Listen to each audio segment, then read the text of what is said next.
Los escritos gnósticos fueron objeto de censura durante concilios como el Concilio de Nicea en el año 325 después de Cristo.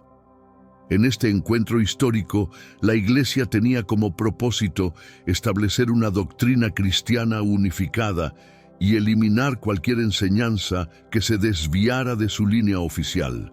Como consecuencia, estos textos fueron catalogados como heréticos, prohibidos y sus seguidores perseguidos implacablemente. El impacto de esta decisión fue inmenso. No solo se marginaron voces que ofrecían interpretaciones alternativas de la espiritualidad, sino que también se perdió un valioso diálogo sobre la naturaleza del cristianismo primitivo. La persecución de los gnósticos no solo fue física, sino también ideológica, eliminando sistemáticamente su influencia de las estructuras dominantes de poder religioso. Esto nos deja preguntándonos, ¿qué podría haberse descubierto si estos textos hubieran sido preservados sin censura? En uno de los momentos más intensos del Evangelio de María, Pedro cuestiona la legitimidad de las palabras de María. Duda de que Jesús le haya confiado enseñanzas en privado a una mujer, en lugar de compartirlas públicamente con todos ellos. ¿De verdad habló con ella y no con nosotros? Zrenia pregunta, reflejando una profunda tensión entre los discípulos. Este cuestionamiento no es solo sobre María. Representa una lucha más amplia por el liderazgo y la autoridad espiritual en ausencia de Jesús. En ese momento crítico, la comunidad de seguidores está desorientada. Ocultos por temor a la persecución, enfrentan una crisis existencial que pone a prueba su fe. María, aunque subestimada históricamente, emerge como una voz poderosa en medio de la incertidumbre, desafiando las normas de género y liderazgo de su tiempo. En este escenario cargado de emociones, María Magdalena se convierte en un faro de guía y claridad. Mientras Pedro y los otros discípulos luchan con el vacío dejado por la crucifixión de Jesús, María da un paso al frente con una revelación que promete transformar su comprensión del mundo. Ella comienza a transmitir enseñanzas que no solo desafían las estructuras tradicionales, sino que también ofrecen un camino hacia una forma más profunda de sabiduría. Sus palabras no se limitan a reglas o dogmas, en cambio, abren una puerta hacia un viaje interno. María describe un recorrido del alma hacia la liberación, un proceso de autoconocimiento y trascendencia que rompe las cadenas del mundo material.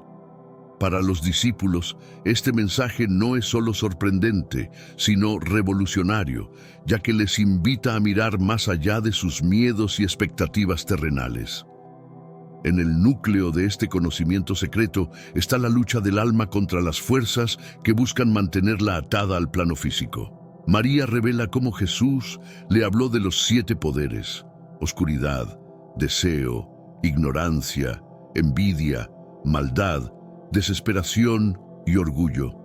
Estos poderes no son simplemente conceptos abstractos, sino desafíos reales que todos enfrentamos a diario. María enfatiza que este combate no se libra con fuerza física ni armas, sino con claridad mental, autorreflexión y el desprendimiento de ilusiones que nos esclavizan. Para ella, este proceso es una búsqueda esencial, un paso ineludible hacia la verdadera libertad espiritual. Al enfrentar estas fuerzas, el alma no solo se libera, sino que también redescubre su esencia divina, su conexión con lo eterno. Ante esta revelación, Pedro, siempre el más directo entre los discípulos, muestra escepticismo. Su reacción refleja no solo su desconfianza hacia María, sino también el choque entre la tradición y las nuevas ideas que ella representa. Este momento marca el inicio de un conflicto que definirá el futuro de esta comunidad de creyentes. Sin embargo, este choque no es solo entre Pedro y María, es un reflejo de las tensiones más amplias en el cristianismo primitivo, entre quienes buscaban conservar una jerarquía definida y quienes abogaban por un camino más inclusivo y místico. Es aquí donde las palabras de María resuenan más allá de su tiempo, desafiándonos aún hoy a cuestionar nuestras propias cadenas y buscar nuestra verdad interior. ¿Cómo podría Jesús, el maestro y guía de todos ellos, haber confiado enseñanzas tan profundas e impactantes a una mujer? Esta pregunta, planteada por Pedro, deja en evidencia la tensión palpable en la habitación.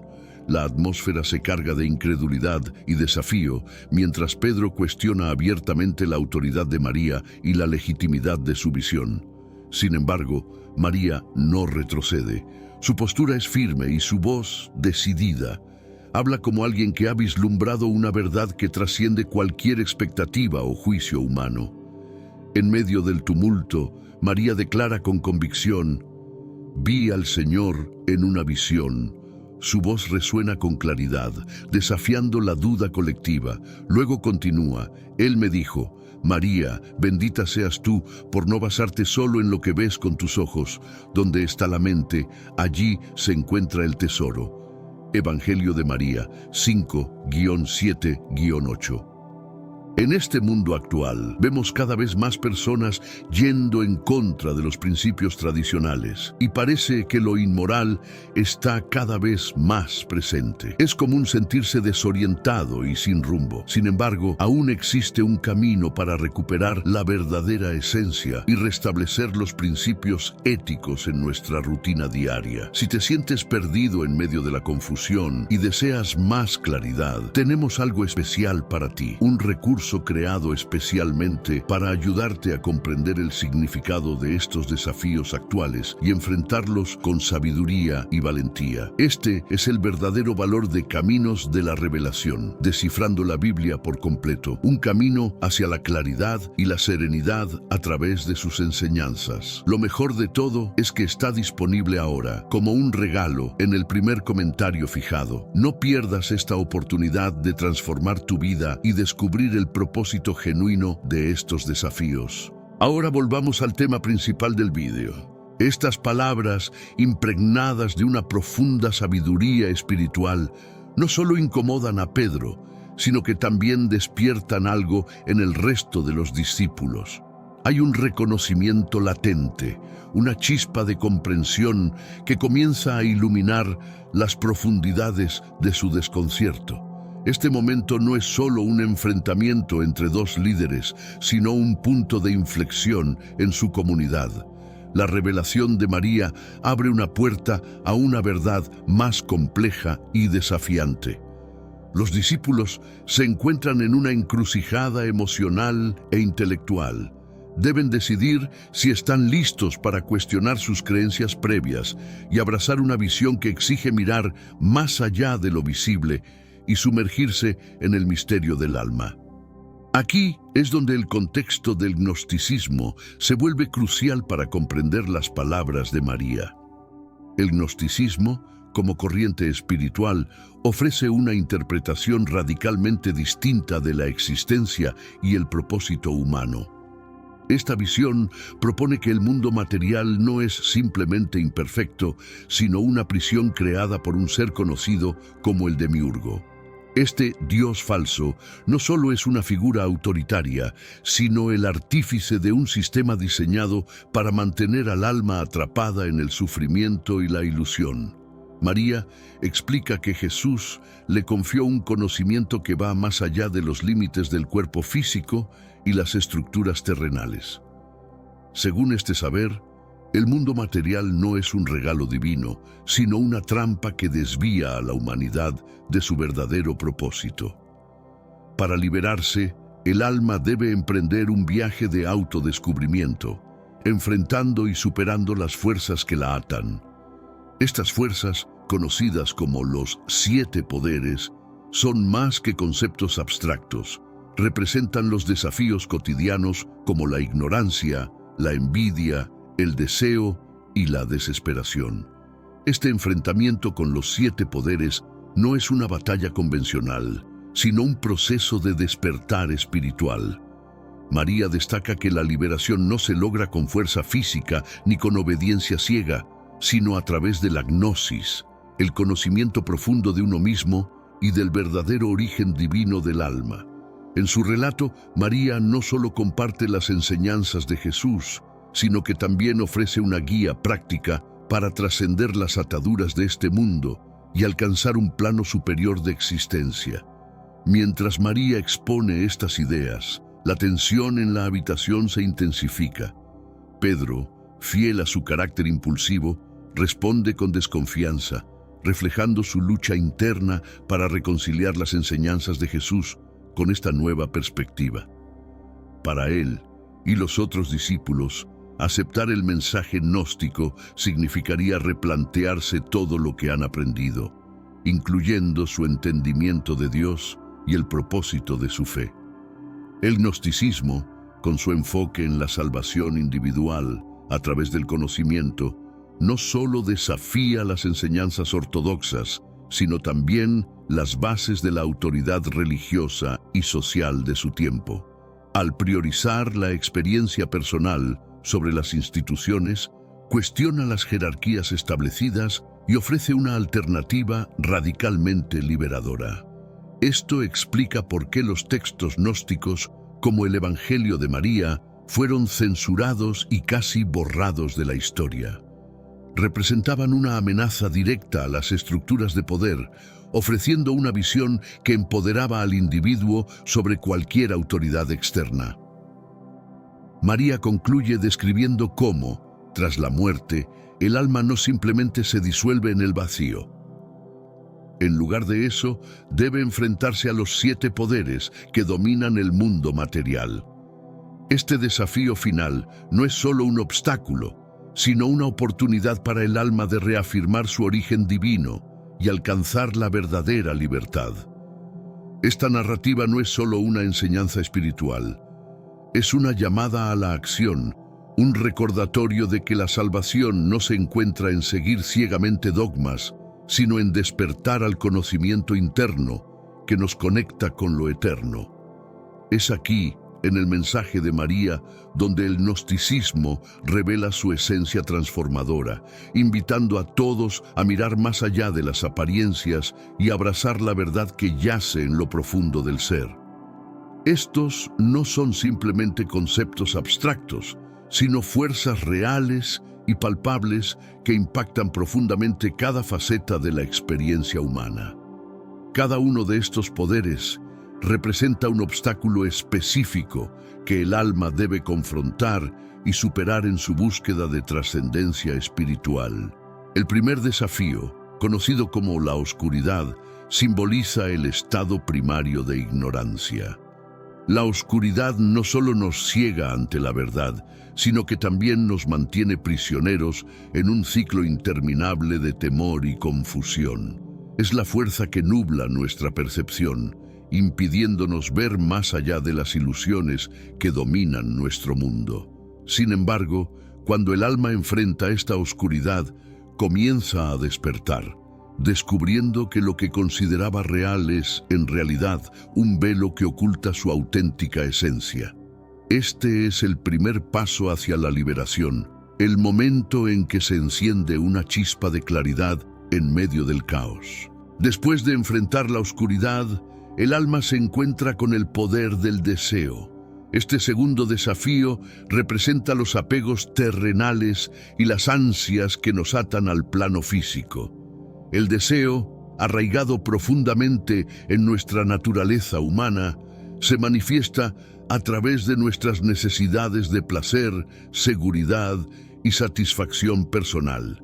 El deseo es particularmente seductor porque nos hace creer que alcanzar ciertos objetivos materiales traerá plenitud. Pero esta búsqueda suele llevarnos a un ciclo de insatisfacción, ya que las cosas que anhelamos son, en última instancia, efímeras. Para superar este poder, el alma debe reconocer que los deseos no son más que distracciones que desvían su atención del verdadero camino espiritual, aprendiendo a desapegarse de aquello que no es eterno. El tercer poder que el alma enfrenta es la ignorancia, una fuerza insidiosa que va más allá de la falta de conocimiento. La ignorancia es una resistencia activa a buscar la verdad, una aceptación de lo superficial como suficiente. Este estado de complacencia mantiene al alma atrapada, evitando que profundice en los misterios de la existencia. Para confrontar la ignorancia, el alma debe estar dispuesta a desafiar sus propias creencias, por más incómodo que sea el proceso. Este enfrentamiento no es fácil, ya que requiere una búsqueda continua y un compromiso inquebrantable con la comprensión profunda. Pero solo al trascender esta barrera, el alma puede abrirse a un nivel más elevado de conciencia. El cuarto obstáculo en el camino es la envidia, una emoción corrosiva que genera división y conflicto. La envidia nos mantiene atrapados en comparaciones constantes, enfocados en lo que otros tienen en lugar de valorar nuestra propia trayectoria. Este poder no solo distrae al alma, sino que también la desvía de su propósito al alimentar resentimientos y ansiedades innecesarias. Para superar la envidia, el alma debe cultivar gratitud y contentamiento, aprendiendo a valorar su propio crecimiento y a celebrar las bendiciones en su vida. Este cambio de perspectiva no solo libera al alma, sino que también fomenta la armonía con los demás. El siguiente desafío, la ira, encarna emociones intensas como el odio y el rencor. Estas emociones son destructivas, tanto para uno mismo como para los demás, ya que alimentan una energía negativa que refuerza los lazos con el mundo material. La ira es poderosa, pero no invencible. El alma puede trascender este obstáculo desarrollando paciencia y perdón, liberándose de las cadenas de resentimiento que la atan. Este acto de dejar ir no solo alivia el sufrimiento, sino que también permite que el alma avance hacia un estado de paz y claridad. El sexto poder, la pereza, representa tanto la inercia física como la espiritual. No es solo la falta de acción en el mundo material, sino también una resistencia a involucrarse en el trabajo interno necesario para el crecimiento. Es la tentación de evitar el esfuerzo requerido para avanzar, prefiriendo el camino fácil y cómodo. Para superar la pereza, el alma debe cultivar la diligencia y la determinación.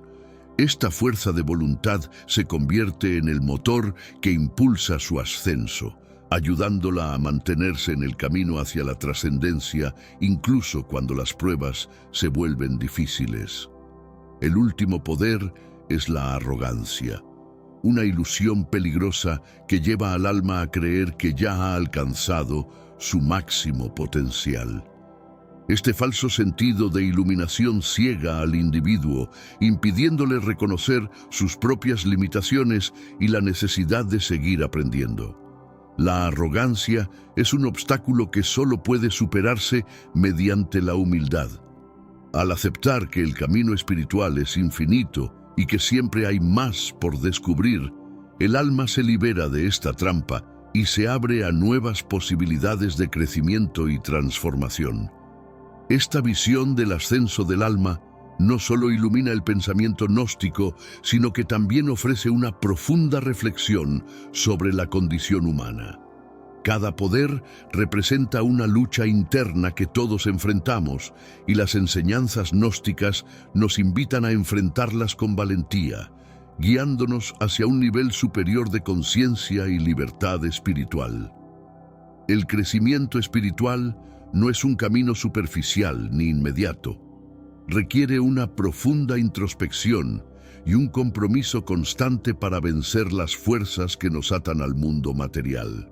Las enseñanzas de María ofrecen una guía clara y práctica para aquellos que desean trascender las limitaciones de esta vida terrenal y alcanzar un estado superior de existencia.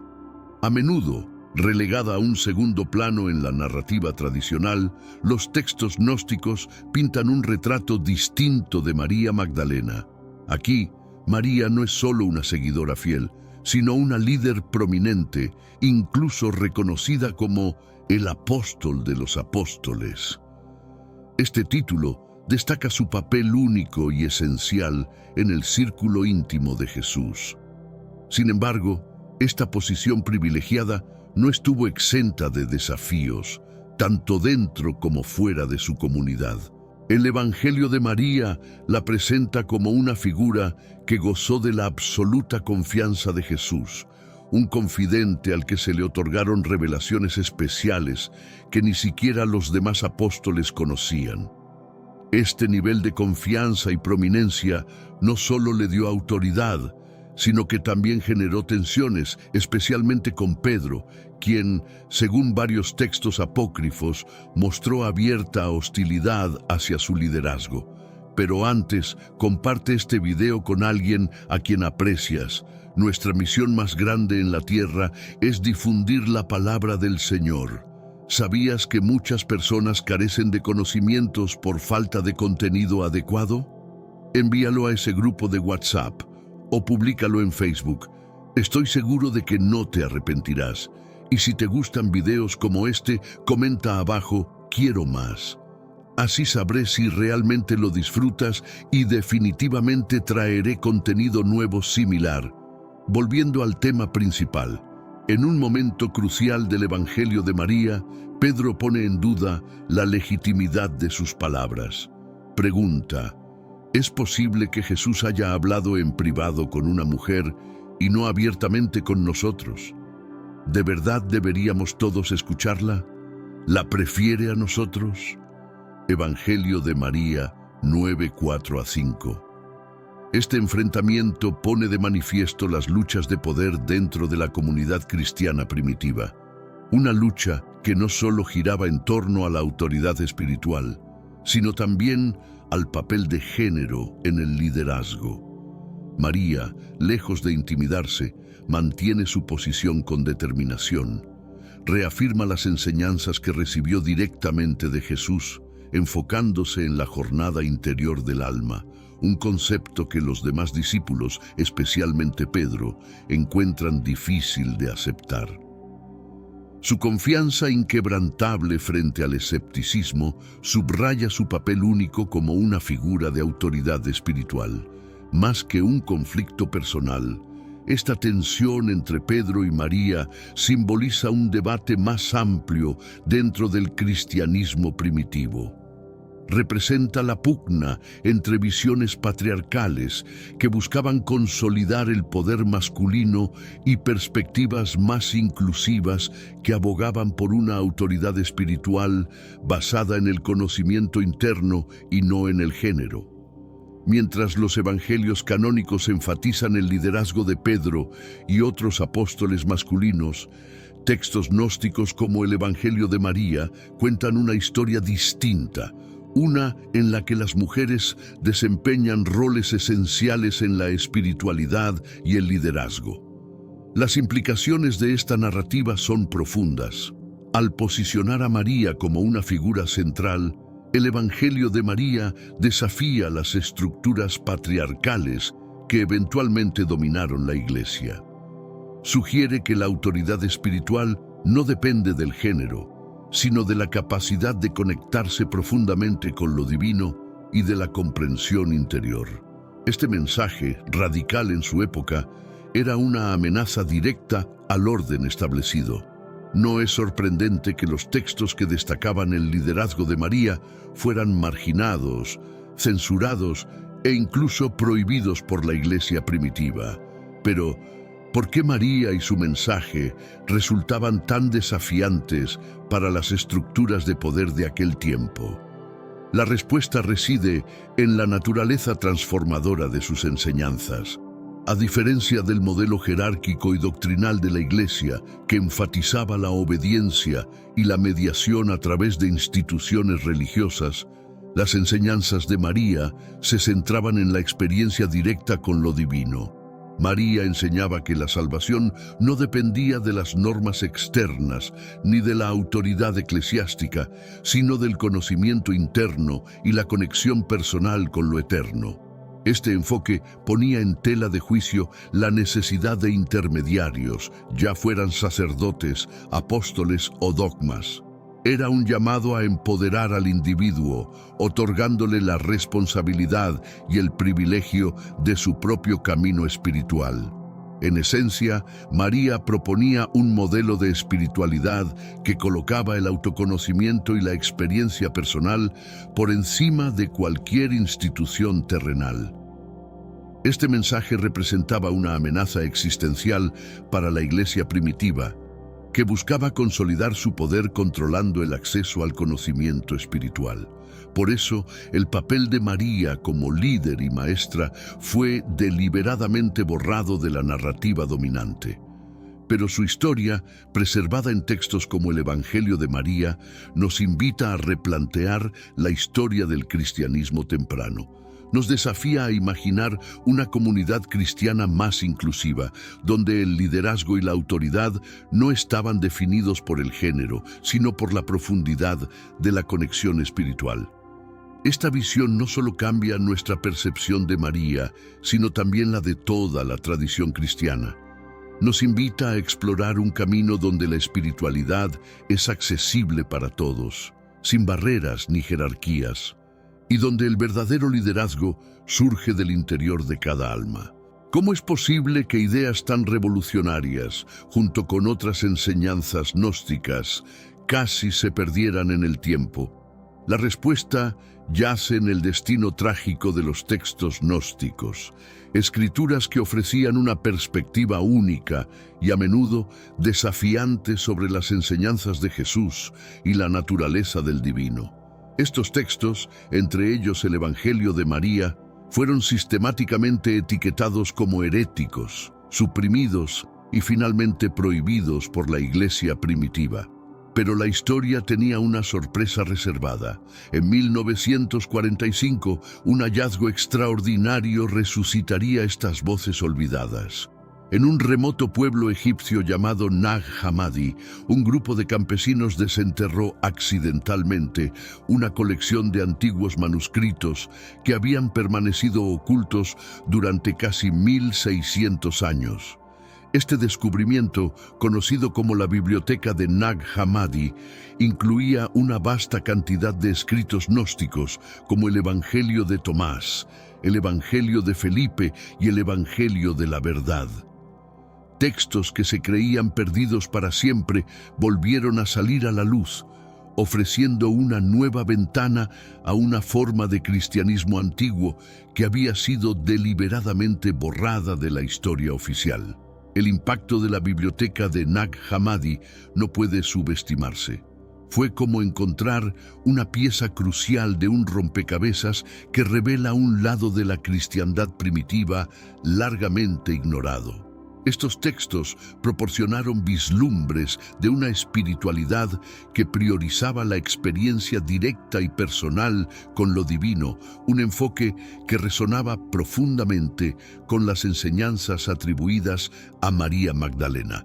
Uno de los elementos más intrigantes de estas escrituras es su énfasis en la gnosis, una palabra griega que significa conocimiento. Pero no se trata de un conocimiento ordinario, sino de una comprensión intuitiva y profunda de la divinidad presente dentro de cada individuo.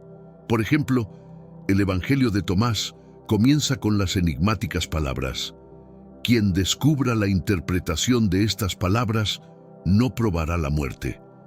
Este enfoque en la iluminación espiritual a través de la autoconciencia se encuentra en muchos textos gnósticos, incluido el Evangelio de María.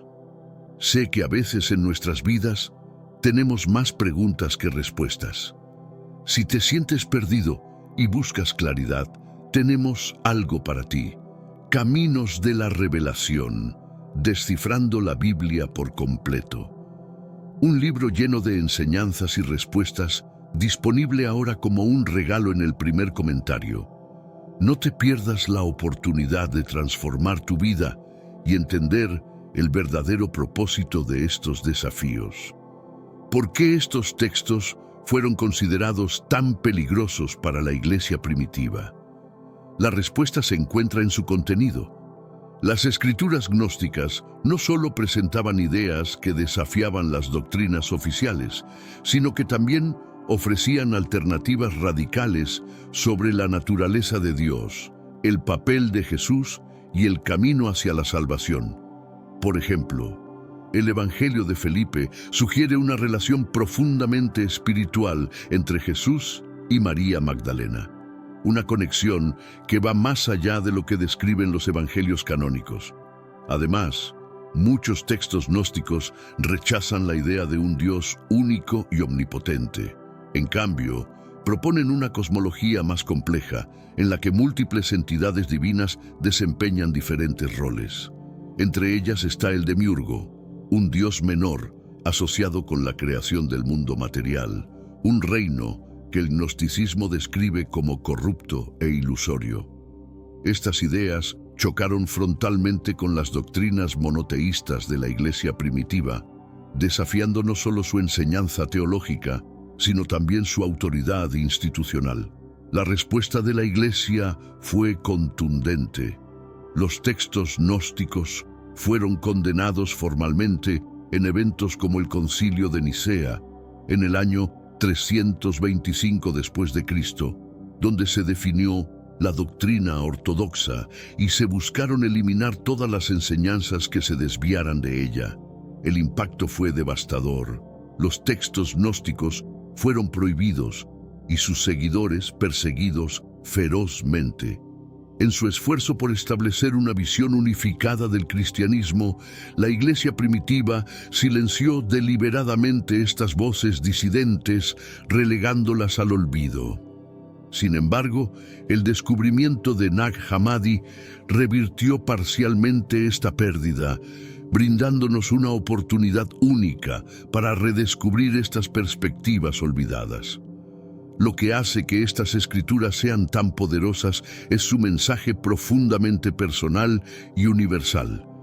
En lugar de depender de intermediarios o estructuras jerárquicas, el gnosticismo llama a cada individuo a buscar dentro de sí mismo la conexión con lo divino. Esta idea desafía no solo la religión organizada, sino también nuestras propias nociones sobre autoridad y espiritualidad.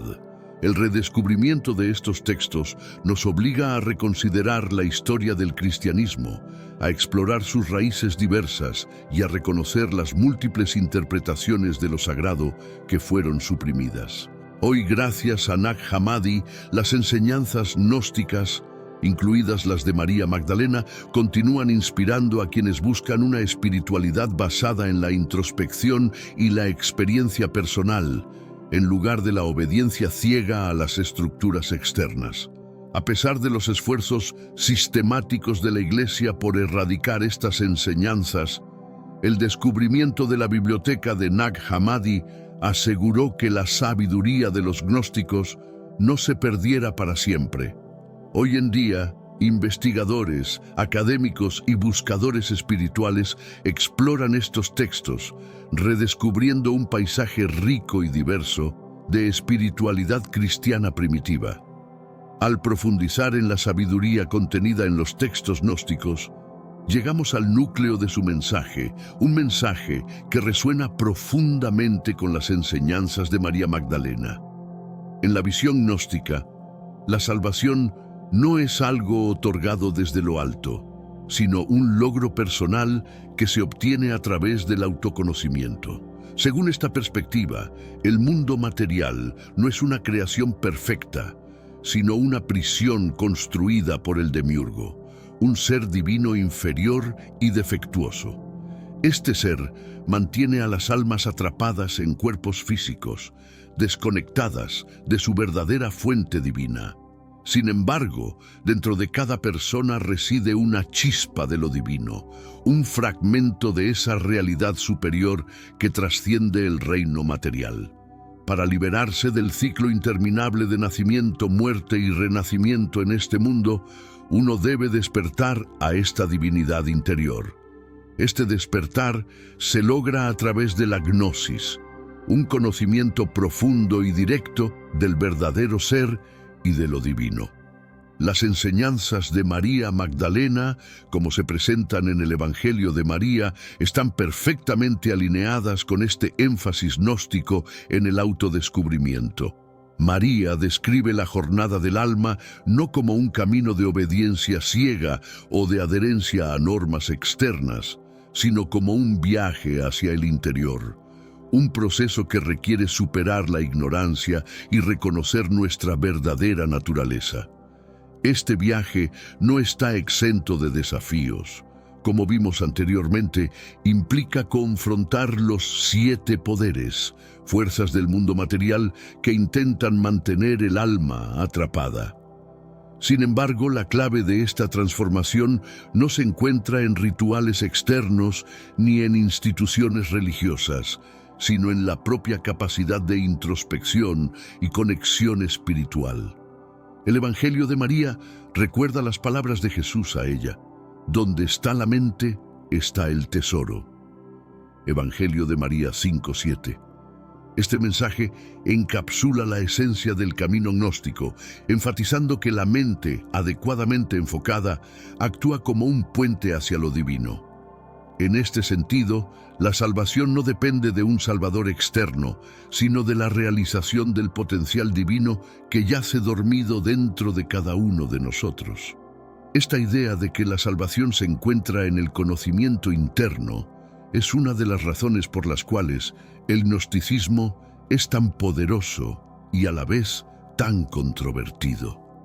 Cambia el eje de la autoridad espiritual de las instituciones religiosas hacia el individuo, desafiando las jerarquías establecidas en la antigua cristiandad.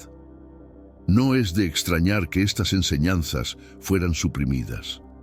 Representaban una amenaza directa a las doctrinas ortodoxas que centralizaban el poder dentro de la Iglesia.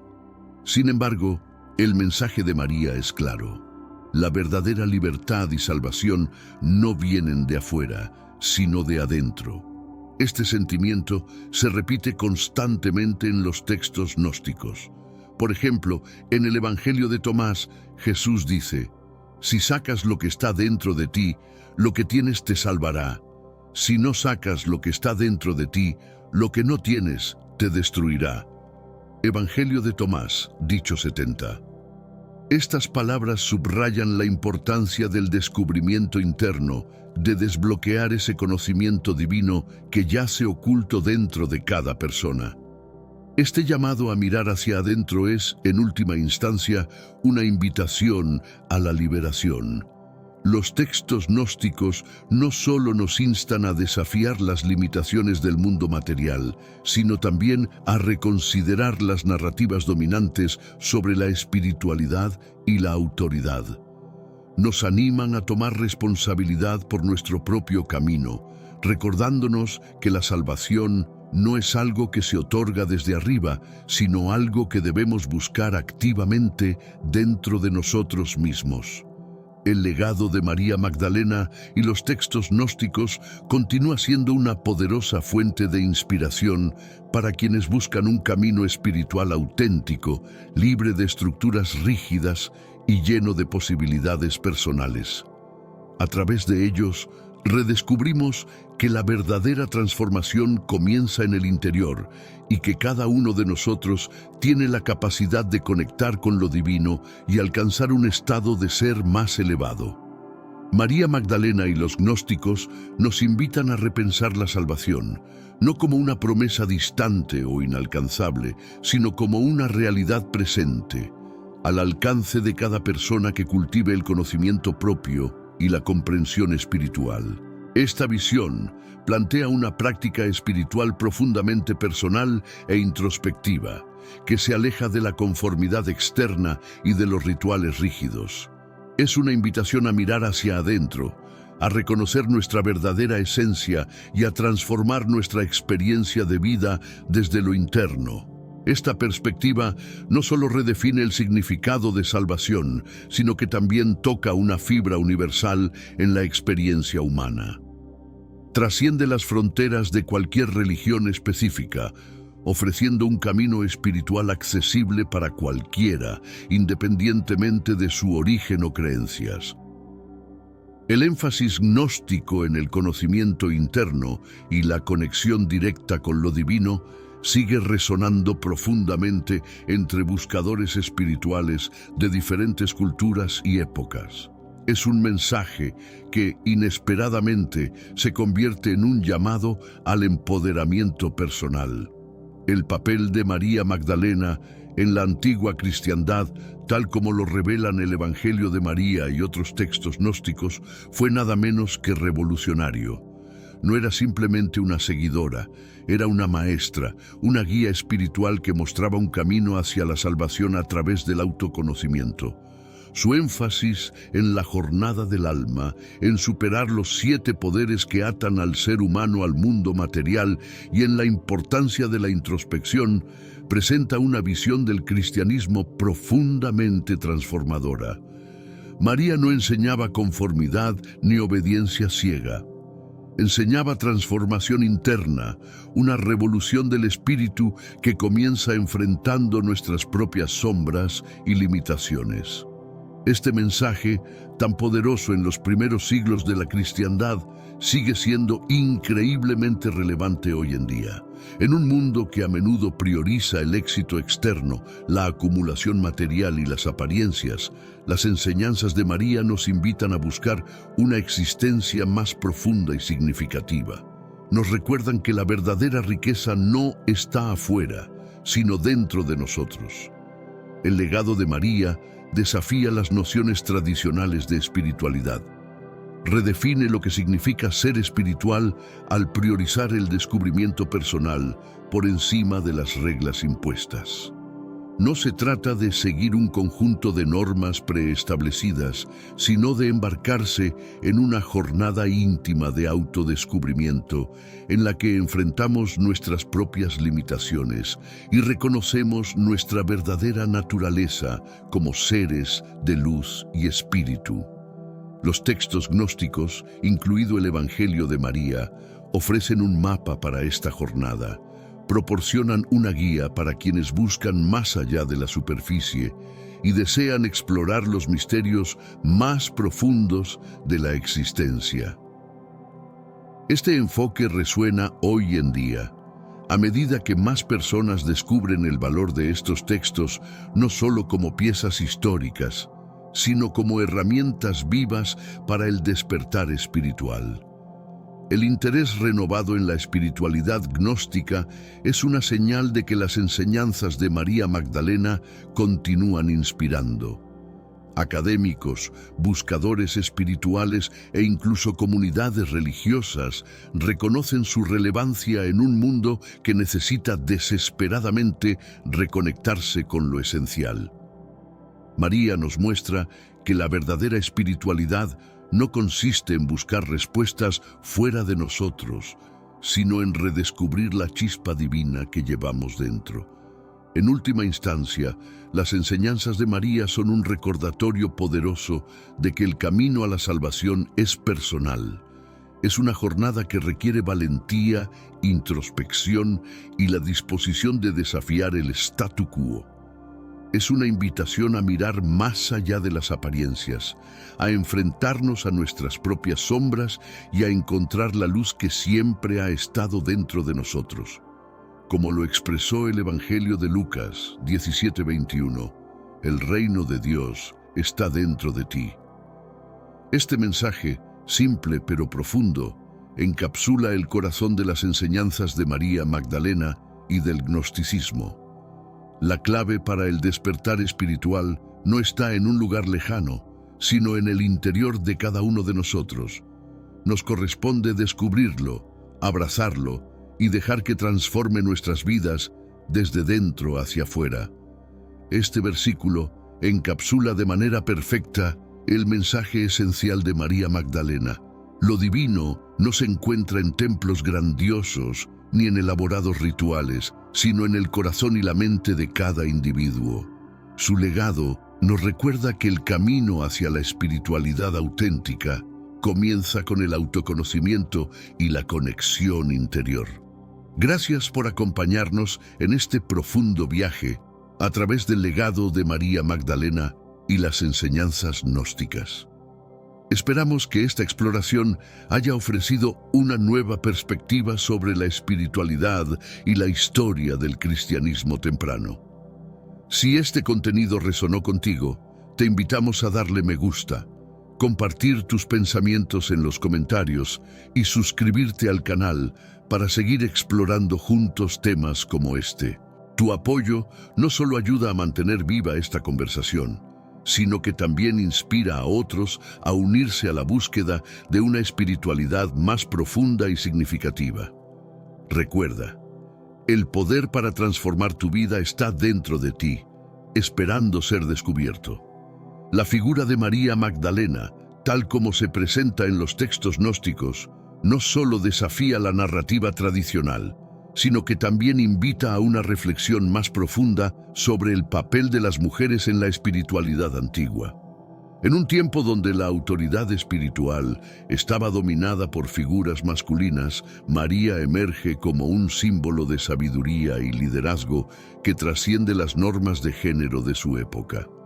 Más allá de los evangelios gnósticos, la influencia de María también se puede rastrear en tradiciones místicas posteriores, especialmente en movimientos esotéricos de Europa medieval. Estos grupos, como los cátaros en el sur de Francia, mantuvieron viva la idea de que María Magdalena tenía un papel especial en la transmisión de las enseñanzas de Jesús. Para ellos, no era simplemente una seguidora, sino la portadora de una tradición espiritual oculta y sagrada. Uno de los aspectos más intrigantes de los textos gnósticos es cómo reinterpretan la figura de Jesús. En lugar de un Salvador que rescata a la humanidad mediante el sacrificio, lo presentan como un guía que revela la verdadera naturaleza divina del alma. En este contexto, María Magdalena es su discípula más cercana, una que entendió la esencia de estas enseñanzas y las transmitió a otros. Esta reinterpretación también introduce la posibilidad de que las enseñanzas originales de Jesús estuvieran más centradas en la transformación personal que en la creación de una institución religiosa. El mensaje central de los textos gnósticos, incluido el Evangelio de María, sugiere que el reino de Dios no es un lugar físico ni un futuro prometido, sino una experiencia que puede realizarse aquí y ahora a través de la gnosis. El simbolismo de los 7 poderes que María menciona en sus enseñanzas también tiene paralelos en otras tradiciones espirituales. Por ejemplo, el proceso de superar estas fuerzas internas recuerda a los sistemas de purificación y autotransformación de las filosofías orientales, como el yoga y el budismo. Este paralelismo sugiere que la búsqueda espiritual es universal y trasciende las culturas y religiones. Sin embargo, el legado de María Magdalena no solo se trata de su papel como maestra espiritual, sino también de cómo su figura ha sido utilizada para desafiar las narrativas dominantes. En los siglos posteriores, artistas, escritores y pensadores han recurrido a su historia para cuestionar las estructuras de poder, desde la Iglesia institucional hasta las expectativas sociales sobre las mujeres. En tiempos recientes, la figura de María Magdalena ha experimentado un resurgimiento gracias a movimientos que buscan redescubrir aspectos olvidados de la espiritualidad cristiana. Este interés renovado no solo resalta su papel como una líder, sino que también muestra la necesidad contemporánea de una espiritualidad más inclusiva y equitativa. Los textos gnósticos, al enfatizar la conexión directa con lo divino, ofrecen una alternativa poderosa a las prácticas religiosas jerárquicas. María Magdalena, como símbolo de esta espiritualidad empoderadora, sigue siendo una inspiración para quienes buscan un camino espiritual que valore la autonomía y el autodescubrimiento. Sin embargo, es importante recordar que los textos gnósticos no son simplemente documentos históricos. Son piezas vivas de sabiduría que nos invitan a reflexionar sobre nuestro propio camino espiritual. Nos desafían a mirar más allá de las apariencias, a cuestionar las estructuras que nos limitan y a encontrar lo divino dentro de nosotros mismos. En última instancia, el legado de María Magdalena nos recuerda que la espiritualidad no se trata de seguir reglas o doctrinas, sino de embarcarse en un viaje personal hacia la verdad. Su historia, preservada en los textos gnósticos, es un llamado a la introspección y a la transformación. A través de ella, aprendemos que el verdadero poder no reside en lo externo, sino en nuestra capacidad de reconocer nuestra naturaleza divina y vivir de acuerdo con ella. María Magdalena no es solo una figura del pasado, es una guía para el presente y el futuro. Su mensaje trasciende las barreras del tiempo, hablándonos de la importancia de la introspección, la libertad espiritual y el coraje de desafiar el statu quo. Que su historia inspire a cada uno de nosotros a mirar hacia adentro, a buscar lo divino en nuestras propias vidas y a vivir con autenticidad y propósito. El reino de Dios está dentro de ti. Que nunca lo olvidemos. Vamos allá. Nos encontramos al borde de una revelación que podría desmoronar tus creencias. Imagina que la primera versión de la Biblia, la que ha servido de modelo para muchas otras en la actualidad, en realidad nos sugiere que el concepto que tenemos de Dios podría estar equivocado. Nos referimos a un ser divino que no refleja la bondad absoluta, el mismo que nos han enseñado a venerar. En lugar de esto, podría tratarse del maligno. Suena descabellado, ¿no es así? Pues aguarda. En el año 1945, unos campesinos descubrieron algo extraordinario en las profundidades de Egipto. Lo que hallaron no era la típica Biblia, eran los textos de Nag Hammadi, manuscritos antiguos que desafían las narrativas establecidas durante milenios. Estos documentos, junto con los rollos del Mar Muerto encontrados pocos años después, incluyen textos alternativos y apócrifos que los primeros líderes eclesiásticos preferirían ocultar. Lo más fascinante de todo esto es que estos textos, algunos más antiguos que los aceptados comúnmente, nos ofrecen una versión completamente distinta sobre la creación del mundo y sobre la entidad a la que llamamos Dios. Los primeros dirigentes de la Iglesia decidieron qué escritos serían incluidos en la Biblia que hoy muchos conocemos, desde la versión del Rey Jaime hasta la nueva versión internacional. Cualquier Biblia que poseas ha sido meticulosamente seleccionada. Estos líderes tenían la autoridad para moldear la historia a su conveniencia. Los escritos gnósticos fueron excluidos, no por ser incorrectos, sino porque representaban un peligro para los dogmas eclesiásticos, demasiado polémicos, demasiado revolucionarios. ¿Qué es lo que estos textos podrían revelar que sacudiría los cimientos de la religión establecida? Nos introducen a la figura del demiurgo. Este ente, el arquitecto del mundo material, es un Dios impostor. Recordemos esos pasajes del Antiguo Testamento, donde Dios se muestra celoso, colérico y punitivo. Ese no es el Dios de amor y luz que muchos esperan. Es el demiurgo. No es la esencia de una creación amorosa, sino una entidad que diseñó el mundo para aprisionar almas, manteniéndonos en la ignorancia. En resumen, el Dios que la Biblia describe no es quien pensamos que es. Reflexiona sobre la narración de la creación en el Génesis. La tierra fue formada, los humanos fueron colocados en ella y de inmediato se establecieron las prohibiciones. No comas de este árbol, no adquieras conocimiento. Cuando la humanidad busca el saber, intentando emanciparse, ¿qué ocurre? Son castigados.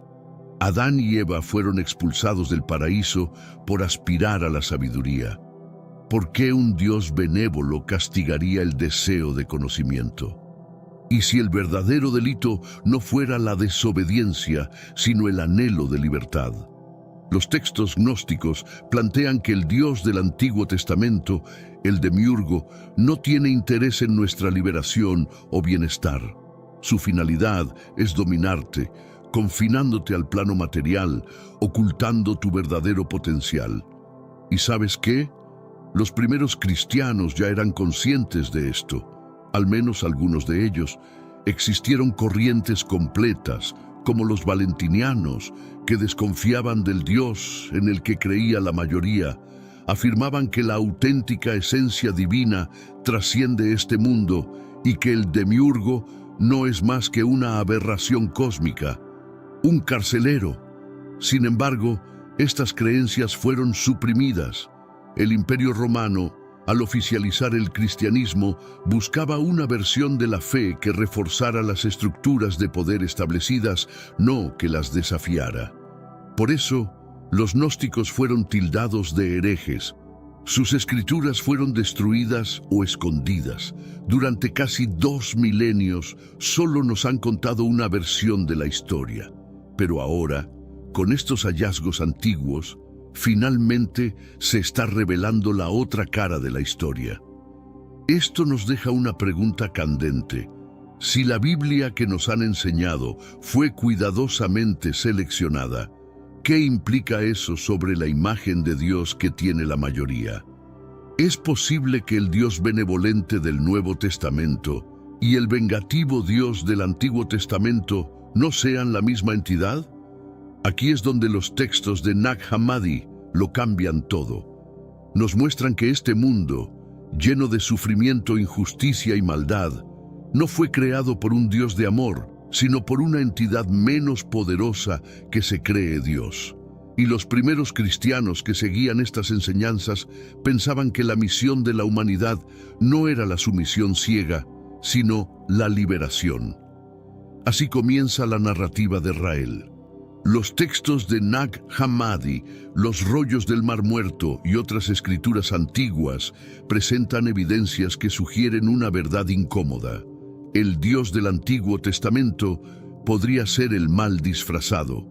Según los gnósticos, el Dios al que obedecen la mayoría no es el Creador Supremo. En este mundo actual, vemos cada vez más personas yendo en contra de los principios tradicionales y parece que lo inmoral está cada vez más presente. Es común sentirse desorientado y sin rumbo. Sin embargo, aún existe un camino para recuperar la verdadera esencia y restablecer los principios éticos en nuestra rutina diaria. Si te sientes perdido en medio de la confusión y deseas más claridad, tenemos algo especial para ti, un recurso creado especialmente para ayudarte a comprender el significado de estos desafíos actuales y enfrentarlos con sabiduría y valentía. Este es el verdadero valor de Caminos de la Revelación, descifrando la Biblia por completo, un camino hacia la claridad y la serenidad a través de sus enseñanzas. Lo mejor de todo es que está disponible ahora, como un regalo, en el primer comentario fijado. No pierdas esta oportunidad de transformar tu vida y descubrir el propósito genuino de estos desafíos.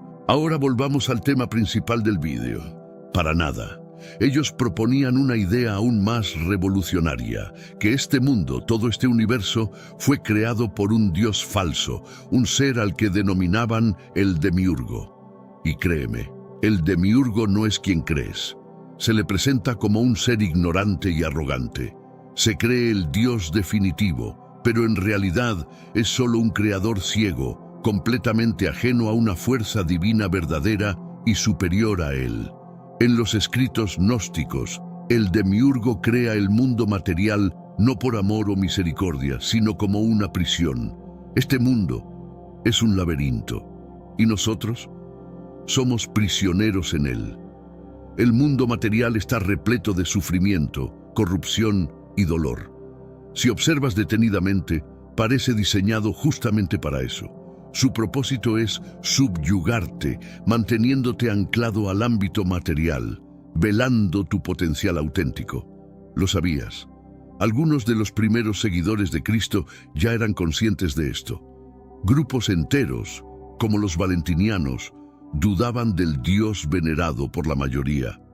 Sostenían que la verdadera divinidad estaba más allá de este plano y que el demiurgo era simplemente un error cósmico, un verdugo. Sin embargo, tales creencias fueron reprimidas. Con la oficialización del cristianismo, el Imperio Romano quería una doctrina que respaldara y no cuestionara las estructuras de poder existentes. De ahí que los gnósticos fueran denunciados como heréticos y sus escritos, destruidos o escondidos. Por cerca de 2000 años solo nos transmitieron una versión de la historia. Pero ahora, gracias a recientes descubrimientos arqueológicos, se está desvelando el otro lado de la historia, planteándonos una interrogante fundamental. Si la Biblia que conocemos fue meticulosamente seleccionada, ¿qué revela eso sobre la imagen de Dios que sostiene la mayoría? ¿Será acaso que el Dios misericordioso del Nuevo Testamento y el severo Dios del Antiguo Testamento no son la misma figura? Aquí es donde los manuscritos de Nag Hammadi alteran completamente nuestra comprensión. Revelan que este mundo, plagado de sufrimiento, injusticia y maldad, no fue obra de un Dios amoroso, sino de una entidad menos poderosa que se considera a sí misma como Dios. Los primeros cristianos que aceptaron estas enseñanzas creían que el verdadero objetivo de la humanidad no era someterse ciegamente, sino liberarse. Aquí empieza la historia de Rael. Los textos de Nag Hammadi, los rollos del Mar Muerto y otros documentos antiguos aportan pruebas que nos conducen a una verdad incómoda. El Dios del Antiguo Testamento podría ser simplemente el antagonista encubierto. De acuerdo con los gnósticos, el Dios al que la mayoría adora no es el Creador Supremo. De ninguna manera, abogaban por una noción mucho más revolucionaria, que este mundo y todo el universo fueron creados por un Dios impostor, un ente que llaman el demiurgo. Y créeme, el demiurgo no es quien piensas. Se nos muestra como un ser ignorante y pretencioso. Se considera el Dios absoluto, pero en realidad es tan solo un artífice ciego, totalmente desconocedor de una fuerza divina verdadera y superior a él.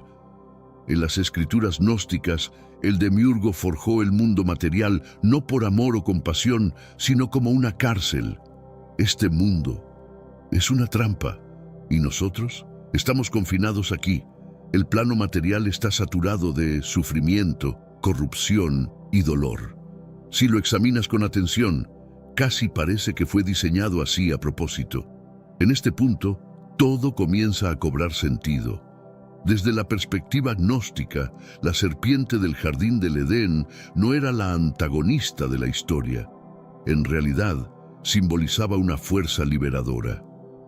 Proporcionó a la humanidad el conocimiento, exactamente aquello que el demiurgo intentaba ocultar. Los gnósticos reinterpretaron completamente la historia del Génesis. Para ellos, el Dios que le prohibió a Adán y Eva comer del árbol del conocimiento no los estaba cuidando, sino manteniéndolos en la ignorancia. ¿Y la serpiente qué papel jugaba? Era la que intentaba abrirles los ojos. Puede sonar descabellado, pero invita a reconsiderar todo lo que nos han enseñado. Pero antes, comparte este video con alguien a quien aprecias. Nuestra misión más grande en la tierra es difundir la palabra del Señor. ¿Sabías que muchas personas carecen de conocimientos por falta de contenido adecuado? Envíalo a ese grupo de WhatsApp o públicalo en Facebook. Estoy seguro de que no te arrepentirás. Y si te gustan videos como este, comenta abajo, quiero más. Así sabré si realmente lo disfrutas y definitivamente traeré contenido nuevo similar. Volviendo al tema principal, si aceptamos que el demiurgo es un ser tiránico que encadena a la humanidad, entonces se transforma por completo la noción tradicional de salvación. Esta no radica en la obediencia a un poder superior, sino en la emancipación de uno falso. El auténtico propósito es emanciparnos del yugo del demiurgo, reconocer que el mundo material es solo una cortina de humo y restablecer la conexión con la auténtica divinidad que reside más allá. Aquí, es donde la discusión toma un giro aún más personal. Todos, en algún momento, hemos cuestionado si Dios es omnipotente y amoroso. ¿Por qué existe tanto mal y sufrimiento en el mundo? ¿Por qué la vida está llena de angustia, enfermedades, desastres naturales y todos esos aspectos que desafían nuestra comprensión? Los gnósticos ofrecían una perspectiva totalmente distinta para estas interrogantes. No atribuían el sufrimiento del mundo a un enigma indescifrable ni a un supuesto plan divino. Según ellos, el sufrimiento se debe a que el creador de este mundo no es benevolente. No era simplemente que Dios permitía la existencia del mal, era que el mundo había sido creado sobre cimientos corruptos por un ser imperfecto. Los gnósticos consideraban al creador de este mundo, el demiurgo, como incompetente o incluso malintencionado. Observando el mundo bajo esta luz, muchas cosas comienzan a tener una lógica inusual. Considera los eventos significativos de la Biblia, particularmente del Antiguo Testamento. Está el diluvio, donde Dios extermina a casi toda la humanidad. Las ciudades de Sodoma y Gomorra, consumidas por el fuego. Las plagas de Egipto, que abarcaron desde langostas hasta la muerte de los primogénitos. Estos no son los actos de un Dios amoroso y benévolo, sino manifestaciones de venganza y destrucción. Pareciera que la Biblia intenta comunicarnos algo. Quizás hemos estado interpretándola de manera errónea todo este tiempo. Los gnósticos verían estas narrativas y afirmarían que, evidentemente, el mundo está en desorden. Fue diseñado así. En su visión, el demiurgo no buscaba crear un Edén perfecto, sino un escenario de sufrimiento, dominación y dolor. Su fin era mantener a la humanidad confinada en esta realidad defectuosa, impidiéndoles descubrir la verdad. Este mundo no es un campo de pruebas de nuestra fe, sino una cárcel. ¿Y el mal es acaso un misterio que debemos aceptar sin más? Está intrínsecamente incorporado en el sistema. Esto revoluciona completamente nuestra comprensión del bien y del mal, ¿verdad? Nos han enseñado que el mal surge del libre albedrío humano, la tentación o como una prueba divina. Sin embargo, los gnósticos lo percibían de una manera totalmente diferente. Ellos sostenían que el mundo físico estaba viciado desde su origen, no a causa de nuestros errores, sino debido a la corrupción del ente que lo creó. Por lo tanto, cuando las personas se preguntan por qué Dios permite el sufrimiento, la respuesta gnóstica es clara y directa, porque el Dios que domina este mundo se beneficia de él. El demiurgo es indiferente al dolor humano. De hecho, el sufrimiento forma parte integral de su estrategia de dominación.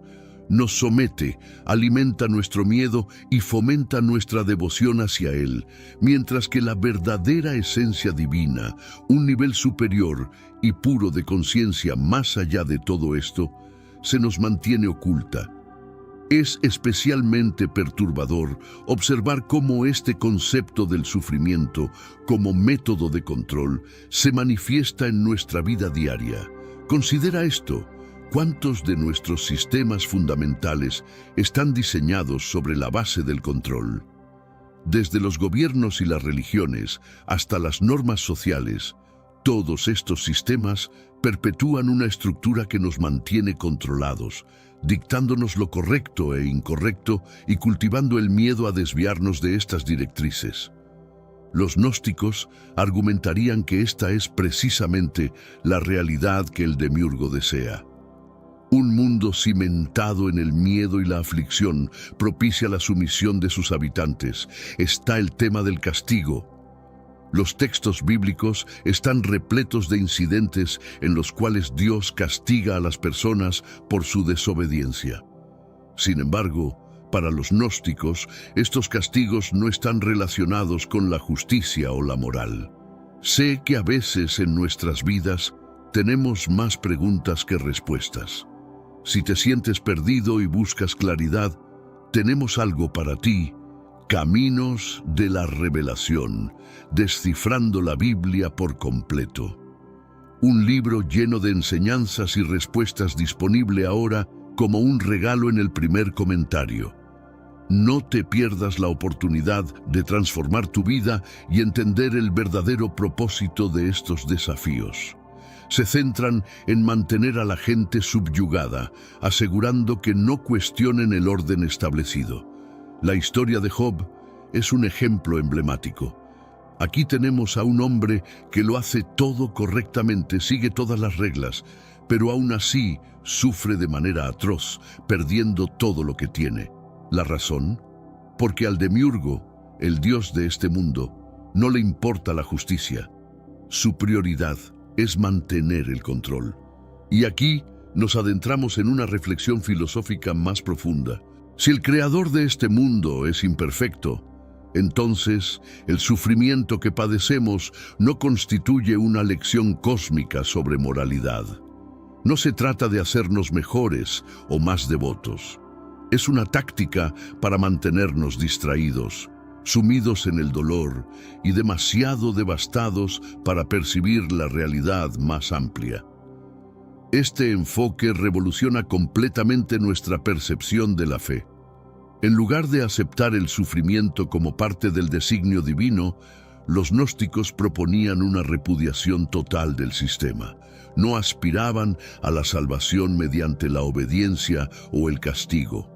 Ellos anhelaban la liberación. Si estamos replanteando la naturaleza de Dios basados en estos textos antiguos, entonces debemos reconsiderar una de las figuras más malentendidas en toda la historia religiosa: Satanás. Antes de que saques conclusiones precipitadas, considera esto. ¿Y si Satanás no es la encarnación del mal que nos han enseñado? ¿Y si en realidad es el héroe de esta narrativa? Puede sonar radical, pero esta interpretación tiene raíces más antiguas de lo que podrías imaginar. En las enseñanzas gnósticas, Satanás, o más específicamente Lucifer, se considera de una forma muy distinta. Lucifer no es un ser maligno que busca corromper a la humanidad por mero capricho. Él es visto como el proveedor de sabiduría, iluminación y emancipación. En algunas interpretaciones, esto lo identifica como el auténtico liberador de la humanidad. Regresemos al jardín del Edén. La historia es conocida por todos. Adán y Eva disfrutan del paraíso, donde todo es idílico, con una única prohibición: no comer del árbol del conocimiento del bien y del mal. Entonces aparece la serpiente que persuade a Eva para que pruebe el fruto. Eva accede, Adán le sigue y, en un instante, ambos son desterrados del Edén. Pero aquí surge una reflexión importante. ¿Qué era realmente lo que ofrecía la serpiente? Conocimiento, conciencia, la posibilidad de percibir el mundo en su verdadera esencia. Reflexiona sobre esto. La serpiente no llevó a Eva a un acto trivial. Le otorgó a ella, y por ende a toda la humanidad, la oportunidad de abrir los ojos, de trascender los límites del jardín, de discernir entre el bien y el mal. Ese acto no denota maldad. Representa un obsequio que eleva el nivel de conciencia. Y si el Dios del Antiguo Testamento no deseaba que Adán y Eva accedieran a ese conocimiento, ¿qué revela eso sobre su naturaleza? Aquí es donde los gnósticos vuelven a entrar en la discusión. Ellos sostienen que la serpiente en el jardín no representaba a Satanás de la manera tradicional. Más bien, era un emblema de la resistencia contra el dominio del demiurgo. Al brindar conocimiento, la serpiente entregaba a la humanidad la llave para deshacerse de la ignorancia, precisamente lo que el demiurgo quería perpetuar. De esta forma, Lucifer no era el adversario de los hombres, sino nuestro cómplice, el único que se atrevió a confrontar al falso Dios y ofrecernos la verdad. Este enfoque transforma completamente la narrativa. Lucifer, en vez de ser la encarnación del mal, emerge como un símbolo de claridad. Literalmente, el término Lucifer proviene del latín lucem ferre, que significa portador de luz. Él es quien nos ilumina, quien reta la autoridad y quien proclama que no estamos obligados a permanecer en la ignorancia. No es necesario resignarse al mundo tal como está. Es crucial entender lo revolucionario de esta idea, tanto entonces como ahora. Si siempre has visto a Dios como la máxima autoridad y a Satanás como el rebelde supremo, este giro conceptual puede parecer un revés total a lo que te han enseñado. Pero esa es precisamente la razón por la cual la iglesia primitiva luchó intensamente por reprimir estos pensamientos gnósticos. Una narrativa donde el insurgente es el héroe y el creador el antagonista resulta ser un relato disruptivo para cualquier estructura basada en la obediencia y el dominio. Pero avancemos un poco más. En ciertos textos gnósticos, Lucifer no solo es un emblema de la insurgencia, él simboliza una comprensión más profunda sobre la esencia del poder y la libertad. El demiurgo anhela la sumisión, desea adeptos que no indagan, que no persiguen el saber, que se someten sin comprender.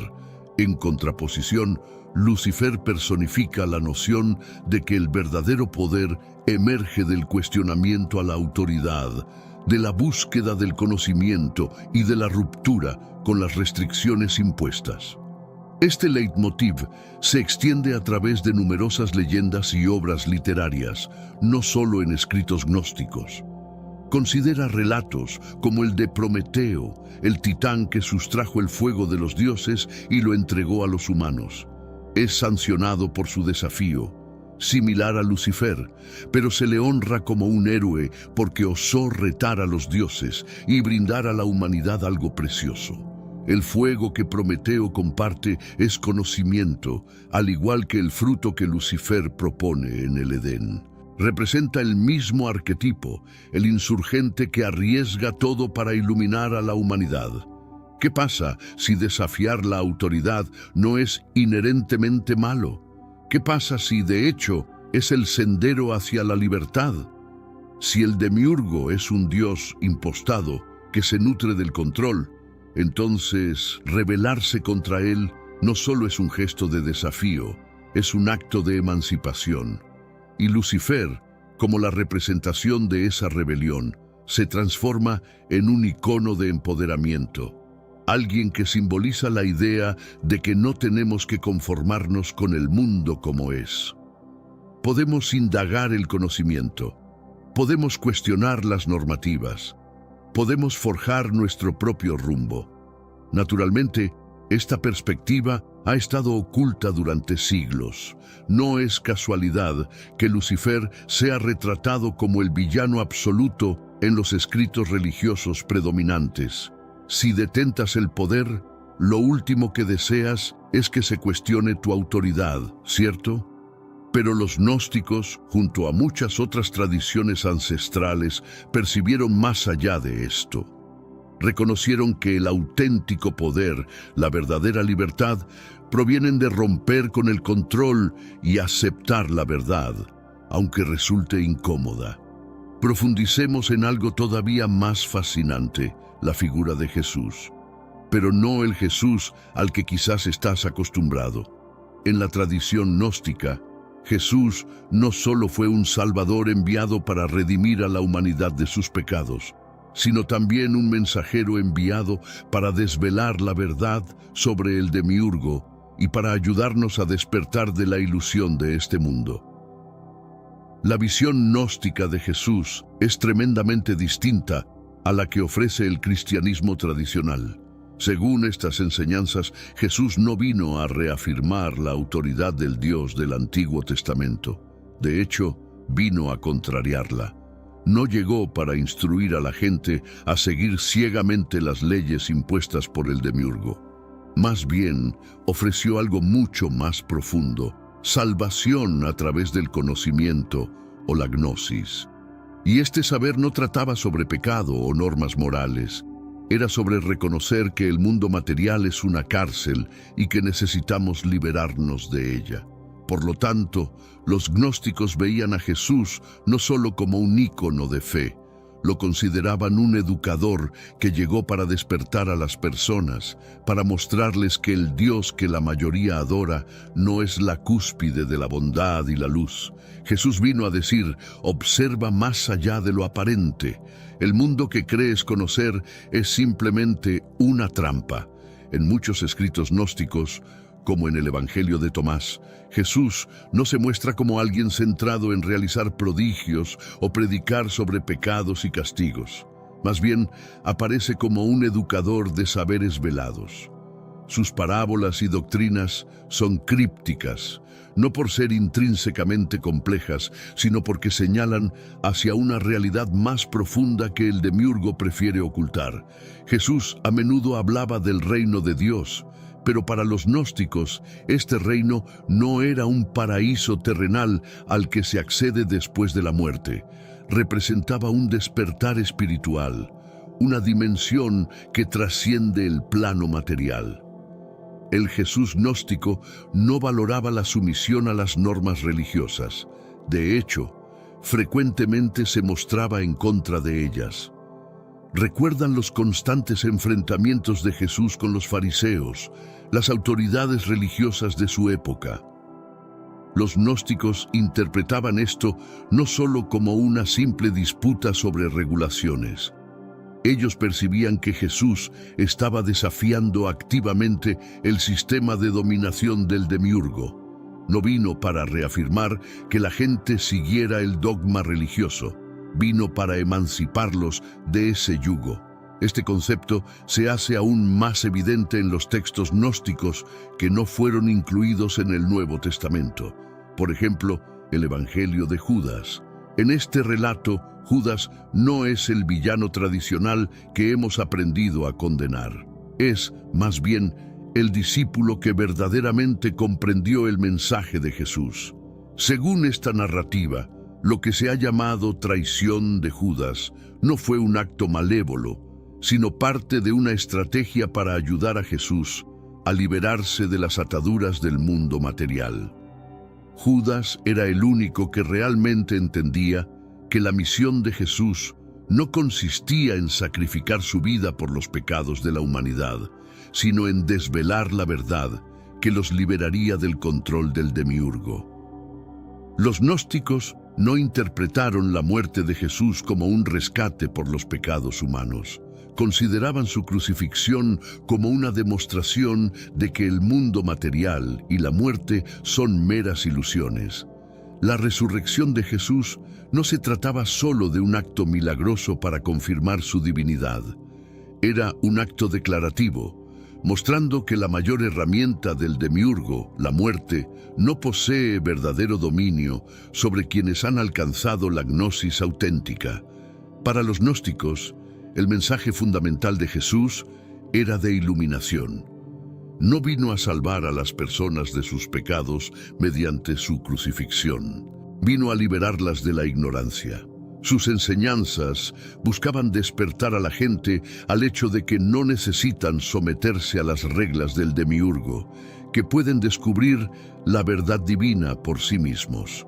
Y la crucifixión no era el fin de la historia, sino el inicio del reconocimiento de que la muerte, como todo en este mundo, es parte de la ilusión. Reflexionando desde esta perspectiva, la visión gnóstica sobre Jesús revoluciona completamente la comprensión tradicional. No se enfoca en adherirse a un código de conducta o en cumplir rituales para acceder al cielo. Va sobre superar este mundo, percibiendo más allá del velo que el demiurgo ha dispuesto ante nosotros para reconectarnos con la auténtica esencia divina. Sin embargo, este tipo de pensamiento era exactamente lo que la iglesia primitiva no podía permitirse propagar.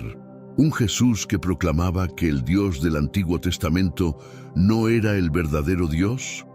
Un mensaje que incitaba a las personas a buscar la iluminación en vez de someterse ciegamente.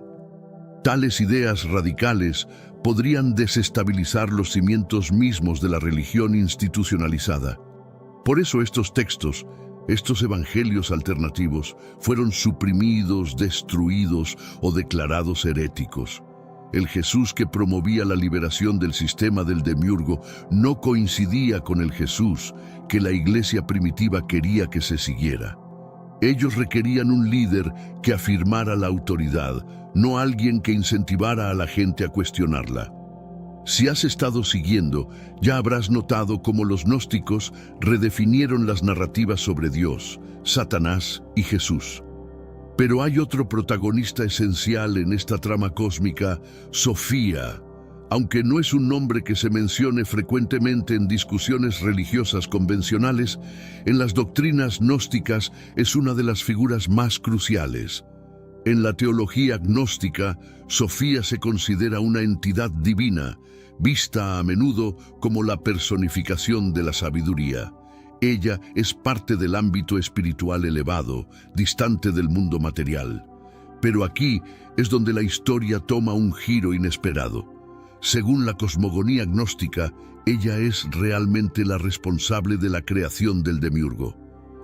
Así es, lo has oído correctamente. El demiurgo, la entidad de la que hemos discutido, no emergió de la nada. Fue el resultado de un error de Sofía. No interpretes esto como un acto de maldad o malicia por parte de ella. Fue más bien un incidente fortuito, un evento que ocurrió cuando ella intentó crear algo por su propia iniciativa, sin la orientación de las fuerzas divinas superiores. En su afán de generar vida, Sofía accidentalmente dio origen al demiurgo. Tan pronto como se percató de lo que había hecho, reconoció que había causado un desastre.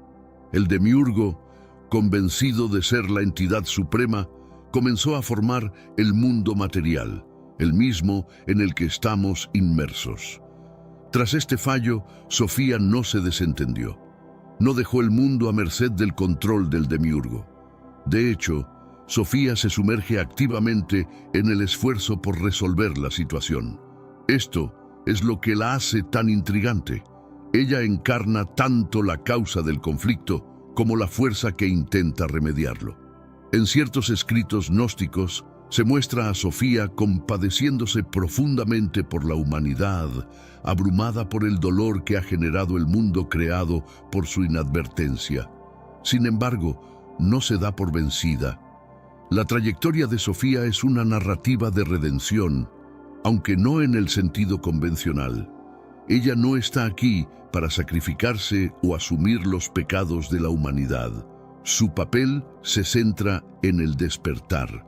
Opera en segundo plano, orientando a la humanidad hacia la gnosis o el conocimiento auténtico. Es como si estuviera enviando señales, intentando despertarnos a la realidad de que existe algo más allá del mundo material, que hemos sido engañados por la ilusión que el demiurgo ha creado.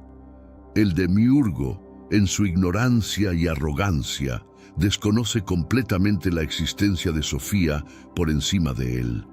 Él se considera el único Dios, por lo que no imagina que hay una fuerza de sabiduría divina trabajando para minar su dominio. Por su parte, Sofía tiene plena conciencia de la situación.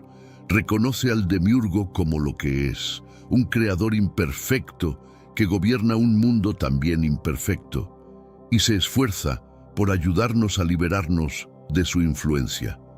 Uno de los elementos más fascinantes de la historia de Sofía es la idea de que todos llevamos dentro una parte de ella. Los gnósticos sostienen que cada persona posee una chispa de sabiduría divina, un fragmento de Sofía, oculto en lo más profundo de su ser. Es como un tesoro enterrado que, al ser descubierto, podría conducirnos fuera de la oscuridad hacia la verdadera fuente divina. Pero el demiurgo ha hecho todo lo posible por ocultar esa chispa.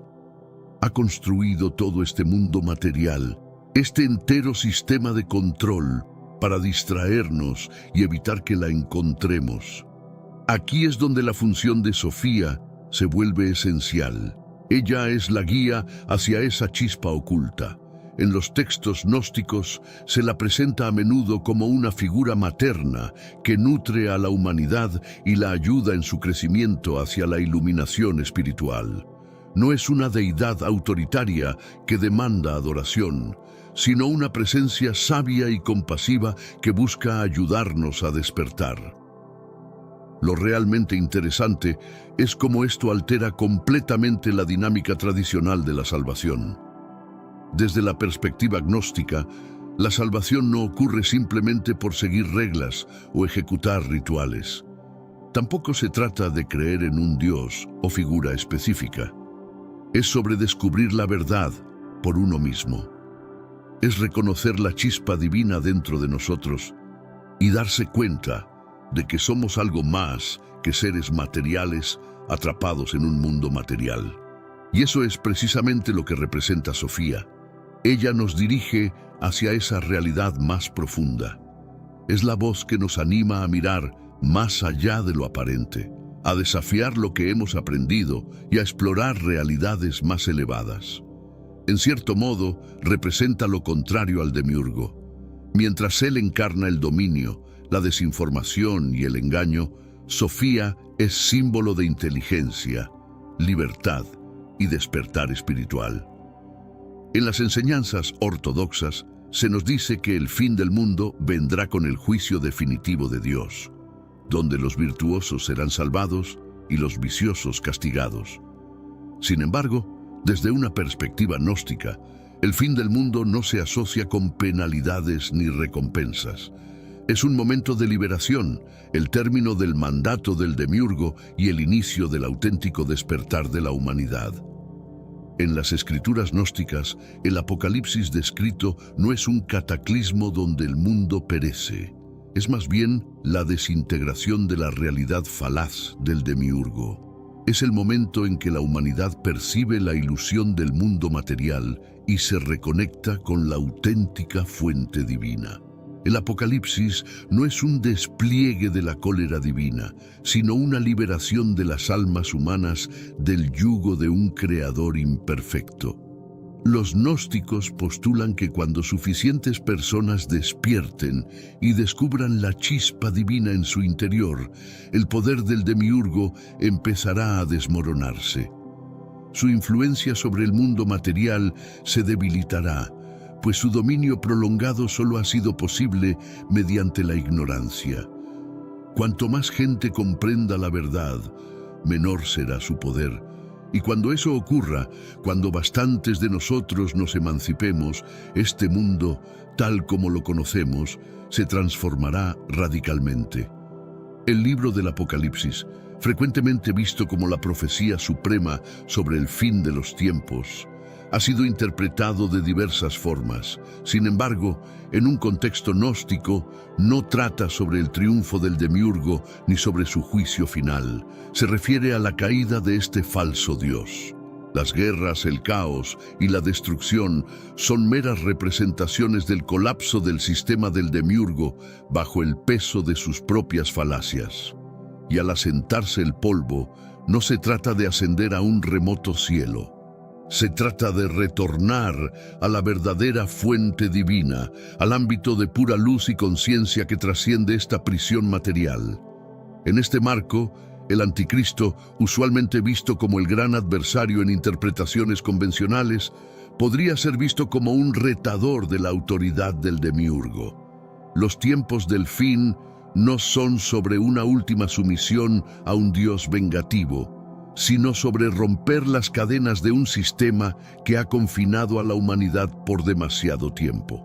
Es el conflicto final, no entre el bien y el mal, sino entre el conocimiento y la ignorancia. ¿Qué implica esto para nosotros? Los gnósticos sostienen que cada uno de nosotros tiene la capacidad de participar en este despertar. No necesitamos esperar un evento apocalíptico distante para ser libres. Las herramientas para nuestra liberación ya residen dentro de nosotros, esperando ser descubiertas. A medida que más personas tomen conciencia de esta realidad, el poder del mundo material, el poder del demiurgo, seguirá disminuyendo. Esta visión de una revolución espiritual es tremendamente poderosa porque sugiere que el fin de los tiempos no es algo que debamos temer, sino algo que debemos anhelar.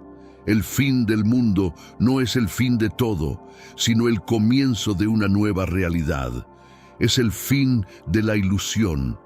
Es el instante en que la humanidad finalmente se libera del ciclo de sufrimiento e ignorancia y se adentra en la verdad de lo que realmente somos. Ahora, si eso no voltea completamente todo lo que te han enseñado, no sé qué lo hará.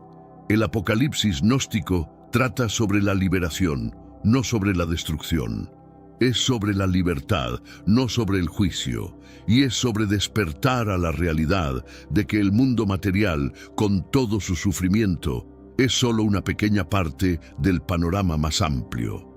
Cuando comprendemos eso, cuando despertamos a la verdad, podemos comenzar a vivir de manera diferente. Podemos empezar a liberarnos de los sistemas de control que nos han dominado durante tanto tiempo. Y al final, eso es lo que realmente enseñaban los gnósticos, que el poder de despertar reside dentro de cada uno de nosotros. El concepto gnóstico del Apocalipsis se distingue radicalmente de las interpretaciones tradicionales que encontramos en las principales corrientes del cristianismo. En lugar de enfocarse en un final catastrófico del mundo marcado por el fuego y la ira divina, la gnosis ofrece una visión de renacimiento espiritual y despertar consciente.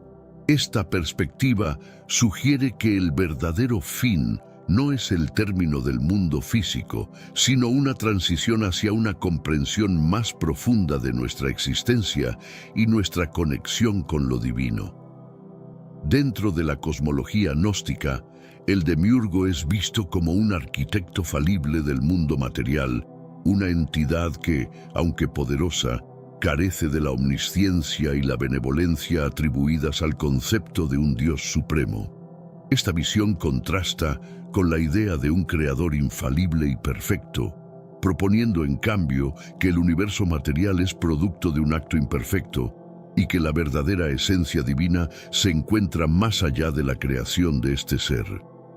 La figura de Sofía, en el contexto gnóstico, es central para entender la posibilidad de redención y conocimiento. Ella no solo personifica la sabiduría, sino que también juega un papel crucial como mediadora entre el mundo material y el reino espiritual. Su historia de caída y redención es paralela a la experiencia humana de despertar del engaño impuesto por el demiurgo, ofreciendo un modelo para nuestra propia búsqueda de la iluminación. El concepto de la chispa divina interior en cada ser humano es fundamental en la gnosis. Esta chispa, o fragmento de la luz divina, ofrece a cada individuo una conexión inherente con lo divino que trasciende las estructuras y limitaciones del mundo material. La realización de esta conexión íntima con lo divino es vista como el camino hacia la verdadera libertad y el fin del dominio del demiurgo. En el ámbito práctico, los gnósticos valoraban el conocimiento, o gnosis, como el medio más elevado de salvación. A diferencia de las doctrinas que promueven la fe ciega o la obediencia a dogmas, la gnosis se centra en la experiencia directa y personal de lo divino, enfatizando un camino espiritual basado en el conocimiento interior y la revelación personal. El papel de Jesús en los textos gnósticos también se transforma. No es solo un redentor que sufre por los pecados de la humanidad, sino un iluminador que revela la verdad oculta sobre el mundo material y ofrece las claves para trascenderlo.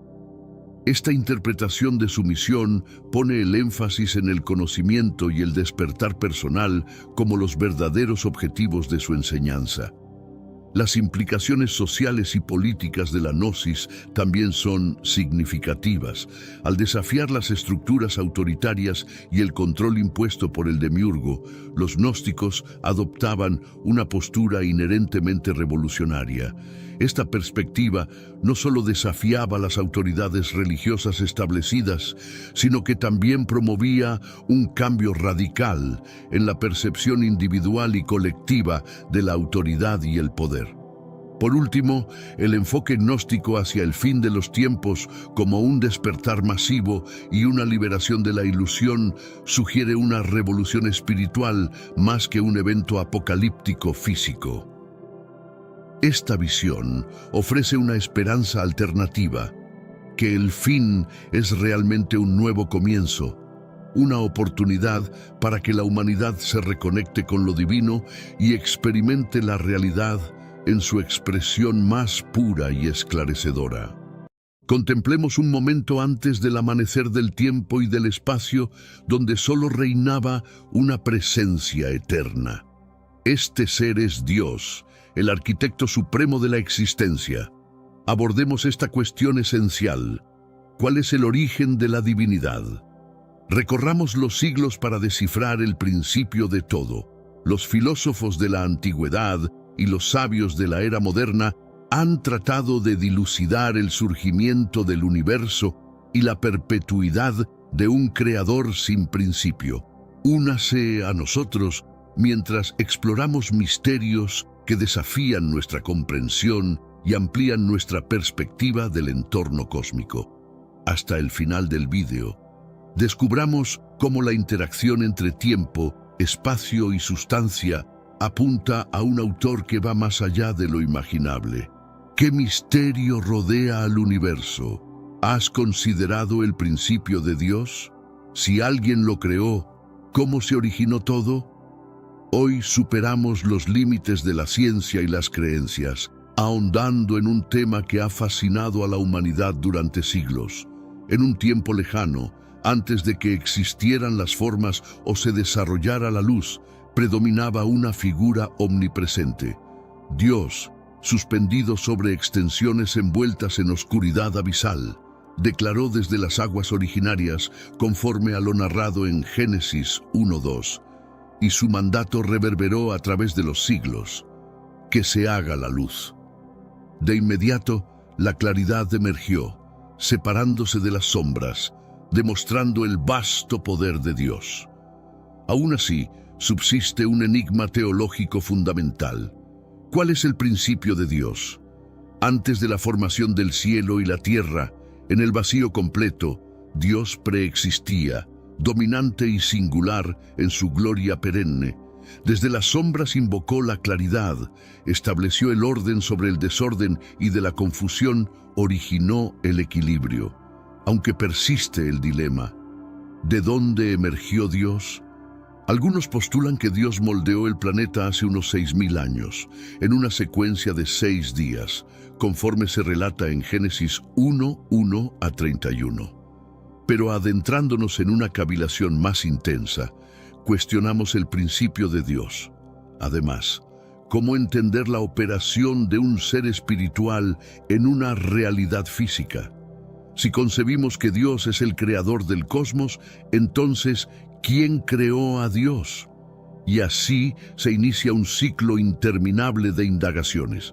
Claro, aquí tienes una versión reformulada del texto que aborda las mismas ideas, pero con una redacción completamente nueva y la integración de referencias bíblicas. ¿Quién ideó a Dios o quién fue el artífice del Creador? Nuestra búsqueda por respuestas se proyecta hacia lo eterno, retando lo que entendemos por lógico y empujándonos hacia lo inexplorado. Profundizando más, ¿quién podría ser el creador de Dios? Este planteamiento nos introduce a la noción de un Dios que ha sido creado, un concepto que por sí solo es cautivador y pone de relieve una cuestión crítica. Creer en Dios como el iniciador absoluto es vital para interpretar nuestra existencia. No obstante, tal pregunta es provocativa, ya que implica una explicación más racionalizada. La improbabilidad de que algo emerja espontáneamente de la nada. Si aceptamos que de la nada no surge nada, arribamos a una conclusión sorprendente. Debe existir algo o alguien que sea eterno y omnipresente.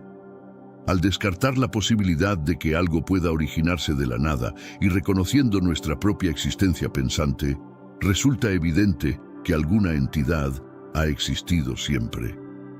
La noción de una perpetuidad es crucial para desentrañar el enigma de la creación. Nuestro entendimiento del mundo físico a menudo nos lleva a cuestionar la viabilidad de un estado perpetuo, particularmente desde la década de 1930, tras la aceptación generalizada de la teoría del Big Bang.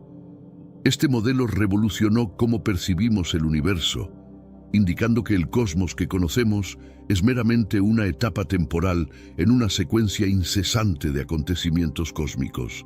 Al evaluar las evidencias disponibles, notamos que el universo está en constante evolución, con su energía disminuyendo gradualmente. La segunda ley de la termodinámica, ampliamente reconocida, sugiere que la energía se deteriora con el tiempo. Las estrellas se debilitan y la expansión del universo se acelera, extendiéndose más allá de nuestro alcance. Esto nos lleva a deducir que el mundo físico, tal y como lo percibimos, no puede ser eterno. Entonces nos enfrentamos a una interrogante esencial. Lo que existe de manera eterna debe ser intrínsecamente diferente a lo que observamos en el presente. Según Revelación 1:8, Dios es el Alfa y la Omega, el principio y el fin, lo que subraya la idea de una existencia sin principio ni fin, distinta a todo lo concebible en nuestro entorno físico. El origen de todo, el núcleo esencial, debe ser incomprensible para nuestra lógica actual.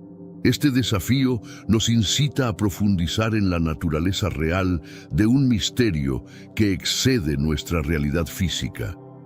Admitir que algo o alguien es eterno puede ser complicado. Ofrezco entonces una visión distinta. Todo lo que reconocemos como parte de nuestra realidad contingente, o sea, elementos que potencialmente podrían no existir, son simplemente manifestaciones pasajeras. Incluso las estructuras más robustas, como un peñasco ante nosotros, originalmente eran solo posibilidades en el umbral entre la existencia y la inexistencia. Son elementos perecederos, condenados a la degradación. La verdad es que dichas entidades no pueden sostener su propia existencia. Están vinculadas en una cadena de eventualidades interdependientes, similares a un arreglo en cascada de piezas de dominó. En cierto punto, necesitamos reconocer la presencia de algo primordial, algo que se diferencia radicalmente de lo que intentamos describir. Respecto a Dios, las doctrinas cristianas, judías e islámicas sostienen que Él es eternamente constante. Así, la indagación sobre el origen de Dios, en su definición, resulta irrelevante. Contradecir esto implicaría suponer que todo es creado, llevándonos de vuelta al interrogante original. Los pensadores griegos de la antigüedad también debatieron este tema, lo que llevó a que el Evangelio según Juan se inicie con «Al principio era el Verbo», Juan 1:1. Este versículo nos anima a reflexionar sobre todo lo que proviene de algo eterno y superior, más allá de nuestra capacidad de entendimiento preexistente a cualquier cosa. Los filósofos de la antigua Grecia distinguían entre lo creado y lo que existe autónomamente. Este debate trata de determinar si existe algo o alguien que nunca tuvo un comienzo. Para los fieles cristianos, esa entidad es Dios, siendo esta afirmación central para su doctrina. Plantear ¿quién creó a Dios? Puede parecer adecuado para algunos, pero planteo que en realidad es un cuestionamiento sin fundamento. Para aquellos que creen que el universo es la fuente de todo, surge una cuestión intrigante. ¿Quién creó al creador del universo? Esta problemática frecuentemente desconcierta y es tema de análisis por distintos académicos. En un encuentro con varios expertos en ciencias, un físico cuestionó la doctrina de la Trinidad, en la cual Jesús es reconocido como Dios y ser humano a la vez. El físico inquirió sobre cómo podría explicarse esto. La respuesta inició con una interrogante sencilla. ¿Qué es la conciencia? Tras una pausa reflexiva y admitiendo su propia incertidumbre acerca del tema, se planteó otra cuestión. ¿Qué es la energía? El físico confesó que, aunque podía medirla, no lograba entender su verdadera esencia. La discusión avanzó. ¿Aceptan la existencia de la conciencia? Se afirmó que sí. ¿Y la energía? Nuevamente, la respuesta fue afirmativa. Se concluyó que es viable creer en aspectos que no comprendemos completamente, lo cual es característico de un pensador crítico. El físico, quien al principio se mostraba reticente a ser confrontado, captó la ironía del momento, ya que estaba por atribuir la misma crítica al otro por cuestionar la naturaleza de fenómenos como la energía, la luz, la gravedad y la conciencia. Tales misterios podrían ser manifestaciones de Dios. La interrogante sobre quién creó a Dios no es tan enrevesada como puede parecer. Pero antes, comparte este video con alguien a quien aprecias. Nuestra misión más grande en la tierra es difundir la palabra del Señor. ¿Sabías que muchas personas carecen de conocimientos por falta de contenido adecuado? Envíalo a ese grupo de WhatsApp o públicalo en Facebook. Estoy seguro de que no te arrepentirás. Y si te gustan videos como este, comenta abajo, quiero más. Así sabré si realmente lo disfrutas y definitivamente traeré contenido nuevo similar. Volviendo al tema principal, Dios es descrito como un ser eterno y fuera del tiempo. Según explica Keith Ward en Dios, el azar y la necesidad, nada podría haber originado una realidad que trasciende el espacio y el tiempo siendo autosuficiente. Esto señala que Dios se encuentra más allá de conceptos como el inicio y el fin, tal como menciona el Salmo 92, donde Dios es eterno desde antes de la formación del mundo. Todo lo que comienza a existir requiere una causa. No puede aparecer de la nada. Sin embargo, un ente eterno y atemporal escapa a esta lógica. No requiere una causa para existir.